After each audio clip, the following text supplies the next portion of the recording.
Hey, this content is for beginners only, so if you're a pro, I guess you can just leave or you can stay and give me some feedback. That being said, let's get into the video. So what is lo-fi? According to Google, lo-fi music is a type of song that is usually imperfect in quality. That's right, imperfect, which is the perfect type of music people should make as a beginner. If you mess up the mixing, it's because you're making a lo-fi beat. Anyways, this type of music is chill and people usually listen to it while studying. A lot of the time, you can hear elements of jazz, hip-hop in a lo-fi beat. If you're still confused, you can check out YouTube channel like Chill Cow or The Bootleg Boy for further reference. Lo-fi music typically use jazzy chords such as major 7, minor 7, or a combination of both. So if you don't know your music theory like me, don't worry about it, free loop is free bliss. So you want to click on your piano panel and you'll see this icon over here. So once you click on it, you will see a lot of different chords. So let's say you want to select major 7, and you can see they will come as a package where they all connected together and you can only move them as a group. So if you want to mess around with it, there's actually a method. So you just highlight them and you click on this and you'll see group. Once you ungroup, you can move around the courses and do whatever you want. So in this case, I lay down a few chords. I lay down the C major 7, E minor 7, and the D minor 7. So I just copy and paste the bass note under here. So C, C, E, E, D, D to make it sound more bassy. So this is what my chords sound like now.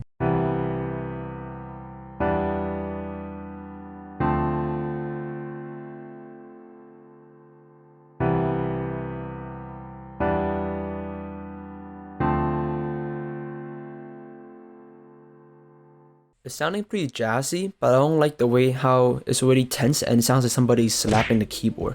So what I did was, I highlight my note and then I use the strum tool on FL Studio. So basically you just highlight on your chord and then press OS. So you can mess around the time to manage the amount of strumming you want on your thing. Or you can click on this triangle and go to tool and you should be able to see the little strum tool over here. So it will make it sound more human-like. So I applied a little high pass filter to cut out some of the low frequency that is unnecessary. And I added a reverb to make it sound more spacey. And this is what it sounds like now.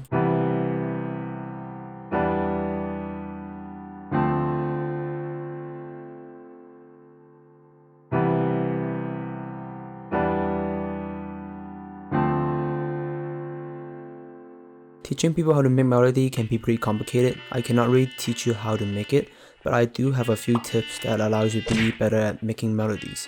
So first thing first, I want to go to my instrument and I will clone my grand piano. So the reason why I clone the piano is because let's say I want to have a different mixing, so I can send them to like a different mixer track, which give me more flexibility. So now I want to go to my chord and I want to switch close grand to close grand 2 because I want to make a melody. So as you can see, the chord actually show up before, so it turned like a shade in the background. The good thing about this is you can make melody within these range. They are like a guideline for you.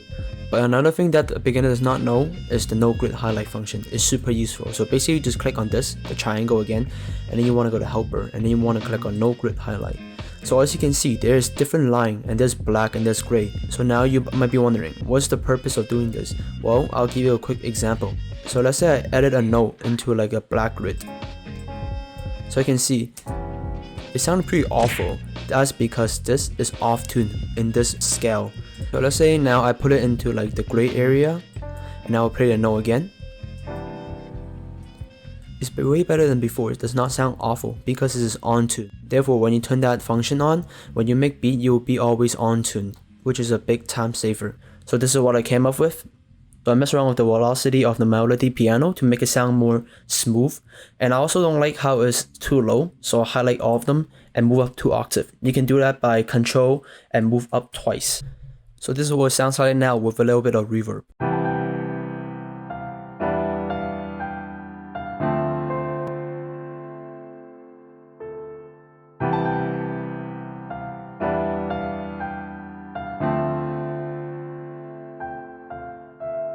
So I found that the melody and chord sound a little empty, so I just take the root note or can correct the bass note of the chord to create a bass line.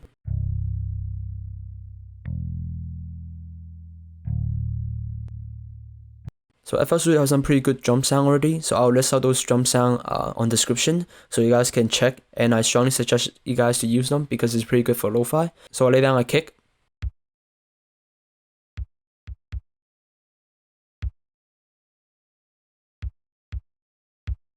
I lay down a hi-hat.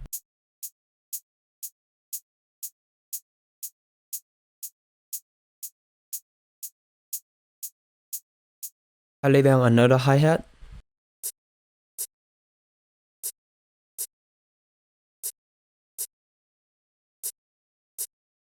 I lay down an open hat.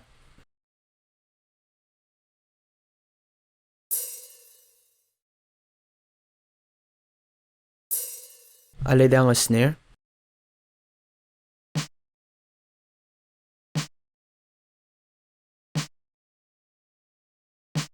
I lay down a percussion.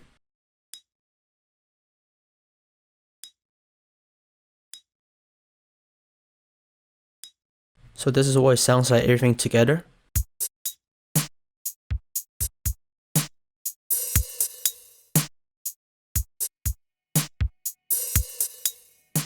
So I one trick to teach all the beginners, but I don't suggest you guys use it for too much, otherwise you won't be able to learn how to mix and learn how to determine if it sounds good or not. So this is just a lazy way for you to use it. So basically what you want to do is you're going to set all the drum pattern to one channel.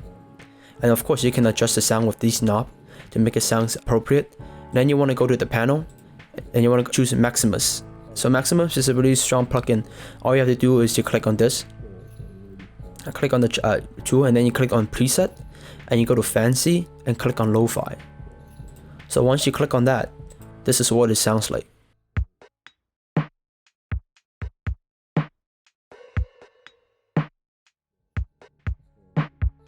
Ambient noise is the most important part of the song because it really determines the vibe that your song want to give off. So I strongly suggest you guys download the Ambient sound pack from Cymatic. I'll put the link in the description. I'm not sponsored it, but it's really good because it gives a good variety of different soundtracks. So like the rain, river, various, and many more. It's super good. So I added the rain effect down here and I created automation.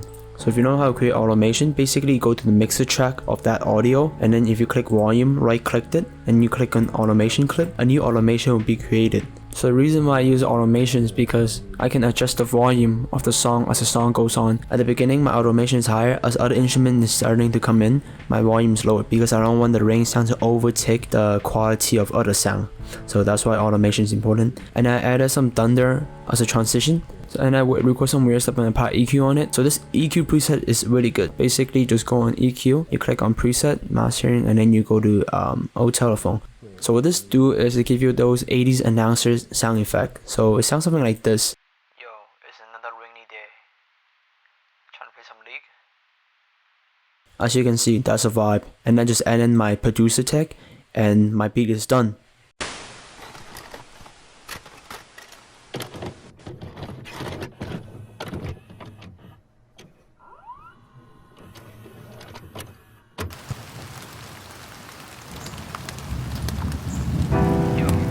Rainy day.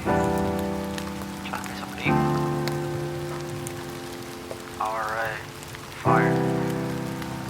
Alright, I'm gonna hop on right now. Alright, see you in a bit.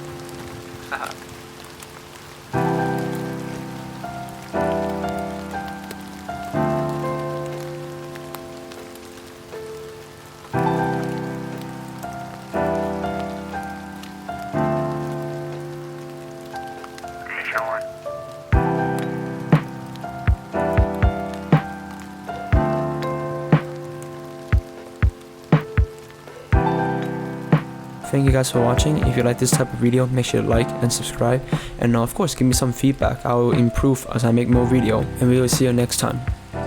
Peace.